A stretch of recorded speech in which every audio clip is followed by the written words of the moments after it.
Dans Les mers de l'incertitude, votre dernier livre, Robert Branche, vous recommandez de choisir la voie de la facilité. C'est un peu de la provocation.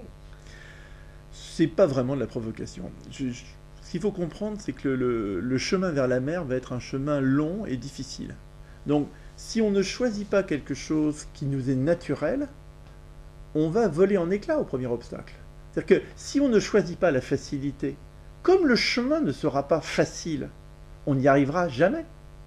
Prenez l'exemple d'un marathon. Imaginez que pour courir un marathon, vous disiez je veux de la difficulté. Je ne dors pas la semaine avant, je ne mange pas pendant une semaine et je me mets un sac à dos de 50 kilos sur le dos. Je connais peu de gens qui vont arriver au bout du marathon.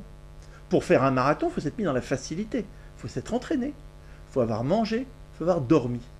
Et du coup, on pourra faire face à la difficulté. Donc c'est bien parce que le monde est incertain, parce que le monde est difficile qu'il faut choisir la facilité. Un fleuve n'atteint sa mer que parce que c'est une mer naturelle. Et donc, au fur et à mesure des obstacles, il contournera et il pourra finir à sa mer. Je vois pas mal d'entreprises qui s'épuisent à l'avance parce qu'elles se sont mis dans la difficulté dès le départ. Si on est dans la difficulté dès le départ, à ce moment-là, effectivement, il n'y aura plus d'incertitude. On n'atteindra jamais sa mer.